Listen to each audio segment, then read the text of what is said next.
জিবরাইল আলাইহিস সালাতু ওয়াস সালাম আল্লাহর নবীকে নিয়ে একটানে সিদরাতুল মুনতাহায় পৌঁছে গেলেন। সিদরাতুল মুনতাহায় যখন আল্লাহর নবীকে নিয়ে জিবরাইল পৌঁছে গিয়েছেন, জিবরাইল ডেকে বললেন, ইয়া রাসূলুল্লাহ, আমার বোরাক থেকে আপনি নেমে যান। ভাই জিবরাইল, আমি কি প্রভুর দরবারে এসে গিয়েছি? জিবরাইল ডেকে বলেন, না গো ইয়া রাসূলুল্লাহ, আপনি প্রভুর দরবারে আসেন নাই। প্রভুর দরবার আরো বহুদূর, এটা হচ্ছেন বর্ডার, সীমান্তর এলাকা রয়েছে আরো অনেক দূরে। জিবরাইল রে, বোরাক থেকে যে তুই আমাকে নামায়া দিলে। জিবরাইল ডেকে বলে, ইয়া রাসূলুল্লাহ, এই যে বোরাক আর আমি জিবরাইল, এই সিদরাতুল মুনতাহার উপরে এক জাররা পরিমাণ ওঠার ক্ষমতা আমার নেই। আল্লাহ রাব্বুল আলামিন ফেরেশতাদের মাধ্যমে আল্লাহ পাক খবর পাঠায়া সিদরাতুল মুনতাহায় পৌঁছে দেয়। আমি আল্লাহর নবীজি, আমি জিবরাইল এখান থেকে খবর নিয়ে আমি আপনার কাছে যাই। ইয়া রাসূলুল্লাহ, এই সিদরাতুল মুনতাহার উপরে যদি আমি এক যাত্রা পরিবার ওঠার চেষ্টা করি, আমার যে ৬০০ পাখা আছে, এই পাখা সহ আমি নিজে পুরে জ্বলে ছারখার হয়ে যাব। বলেন না আল্লাহু আকবার।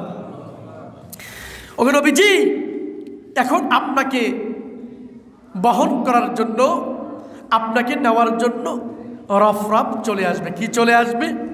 জোরে বলেন, রফরাফ চলে আসবে।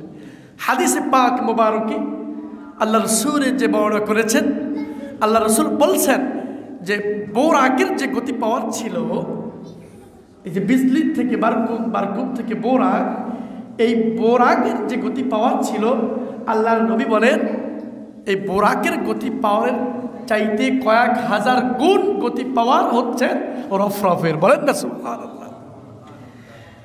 নবী গো, আপনাকে নেওয়ার জন্য এখন রফরফ চলে আসবে, আপনাকে নিয়ে যাবে, রফরফ আসবে। আল্লাহর নবীজি মেরাজ থেকে ফিরে এসে বিলালকে ডেকে বললেন, বিলাল, ও বিলাল, তুমি কোন আমল সবচেয়ে বেশি করো? ইয়া রাসূলুল্লাহ, আমার জীবন দশায়, আমার ক্ষুদ্র জীবনের মধ্যে যতগুলো আমল আমি করি, সব আমল খবর আপনি জানেন। ওগো নবীজি, আমি বেশি আমল করতে পারি না, তবে একটা আমল একটু বেশি করি। আল্লাহর নবী বললেন, সেটা কোন আমল? বেলাল ডেকে বলেন, যখন আমার ওযু চলে যায়, যখন আমার ওযু চলে যায়, ওযু গেলে আমি দ্রুত গতিতে ওযু করি। ওযু করার সাথে সাথে আমি 2 রাকাত নামাজ পড়ে নেই। জোরে বলেন সুবহানাল্লাহ। আল্লাহর নবী ডেকে বলেন, বেলাল, এই আমল তুমি তোমার জীবন দশায় কোনোদিন ছেড়ে দেবে না। ওগো নবীজি, কেন আমি এই আমলটা ছেড়ে দেব না? আল্লাহর নবী ডেকে বলেন, বেলাল রে, 7ম আসমান পেরি দিয়ে যখন সিদরাতুল মুনতাহায় জিবরাইল আমাকে ফেলে চলে গেল, আমাকে যখন জিবরাইল ফেলে চলে গেল, মানুষও নেই, জিবরাইলও নেই, বোরাকও নেই, কিচ্ছু নেই, আমি শুধুমাত্র একা।